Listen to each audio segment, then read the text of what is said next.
Hey, I want to talk to you about this game called Transistor. It is an isometric, ability-focused action game that puts you in the shoes of Red, a beautiful, talented singer who tragically got her voice taken away. There are so many things in this game that didn't necessarily have to be there. The fact that they are there, however, makes this game that much better. Not sure what I mean? Allow me to explain. We can start right away with the combat system.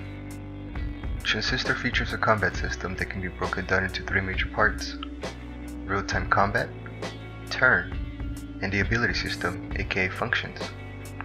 The first two are the actual combat system. Functions, however, is the game's incredibly intricate ability mechanics. Let's start with the easiest of the three to understand, real-time combat, of course. It's right in the name. You perform combat in real time. That's about it, really. You and your abilities, as well as the enemy and their abilities, move and behave in more or less exactly the way you'd expect them to in an isometric ability-based game. You move relatively slow compared to most enemies, and you become trapped in a mini arena that forms during combat. Both those things, together with the destructible and indestructible terrain, the enemy themselves, and certain limiters, which I'll explain what those are later, it can make the combat feel slightly claustrophobic. However, what that means in terms of gameplay is that all of a sudden positioning becomes paramount. Most enemies in the game can kill you pretty fast if you don't react accordingly. What initially seems like a relatively simple fight can turn into a clusterfuck rather quickly. This is where the next aspect of the combat system comes into play: turn. In a nutshell, what turn allows you to do is to pause the game at any given time, first of all giving you time to actually process the situation and plan out your moves. But even more important than that, turns allow you to queue up your abilities in any order you want and execute them, as well as reposition Red, all while the enemies and your environment are frozen in time. Needless to say, this is astonishingly useful. Turn works the following way. At the top of your screen there is what I call a resource bar. Each ability, from now on referred to as a function, has a planning cost associated with it. Different functions cost different amounts of resource. As mentioned, you can move during turn, but this of course also costs resource. A few things worth mentioning at this point: you are indeed able to delete functions from the queue without any penalty whatsoever before you execute the turn.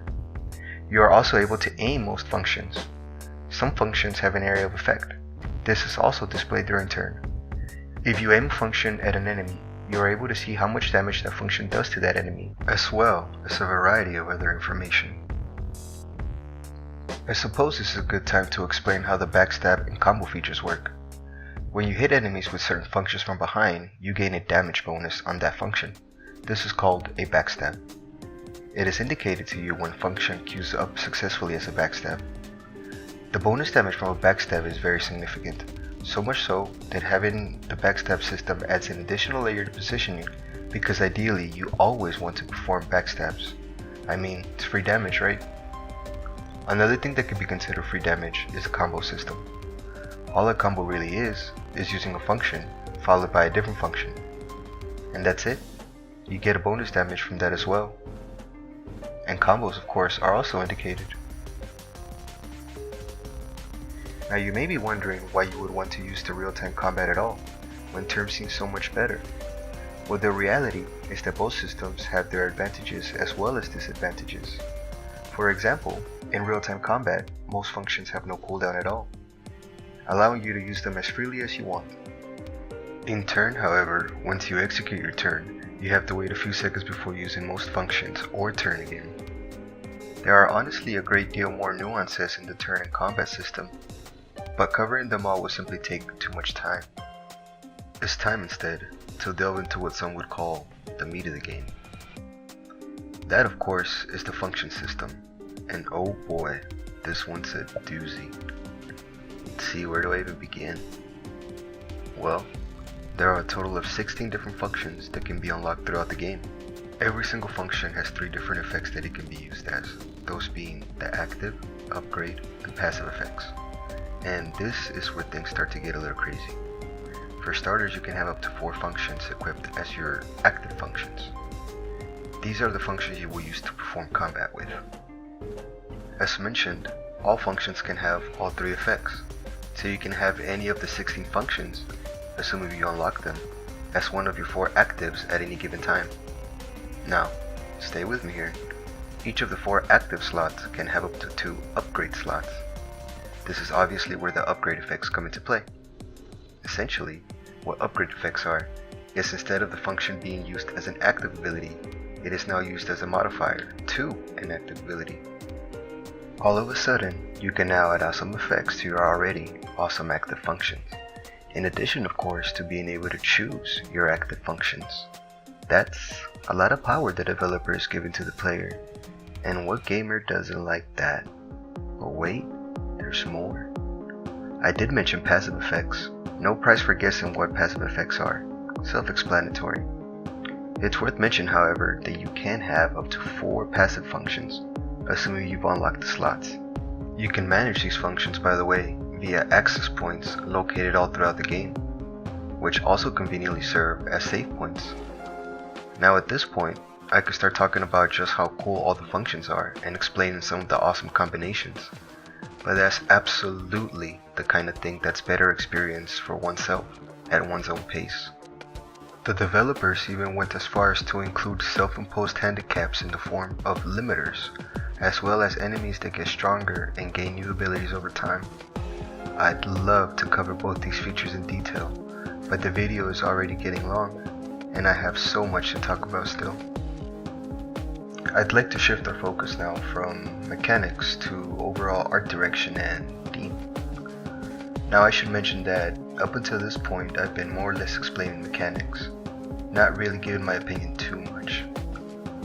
Well, that's all about to change because in this next section I'm going to cover more emotional and compelling parts of the game. I will avoid spoilers as best I can.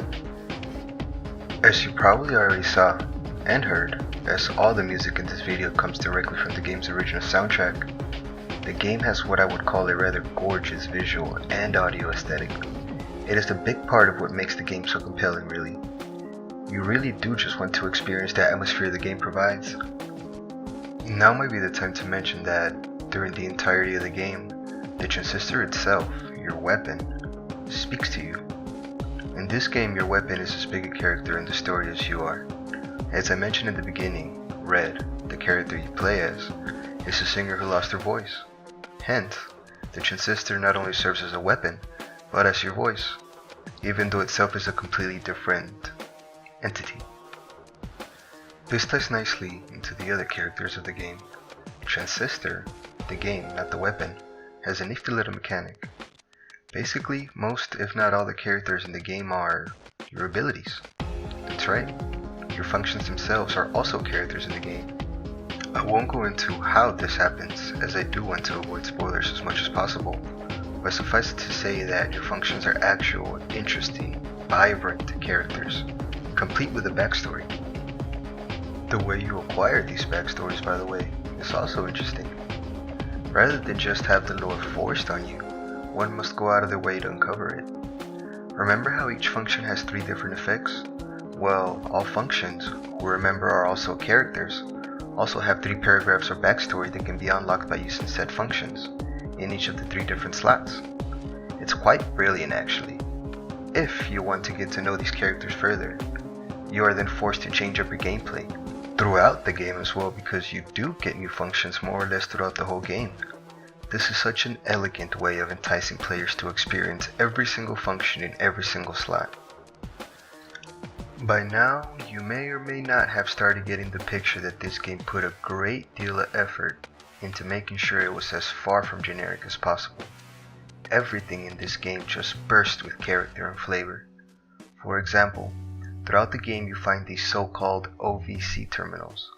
The main purpose of these terminals, as far as I can tell, is to provide context, to make the player feel like they're in an actual world, not a video game level. The majority of these terminals are completely optional, but one feels compelled to look for them to find out more about the world. There are also these little interactable zones that, when activated, provide a tiny bit of perspective to the world. Again, totally optional.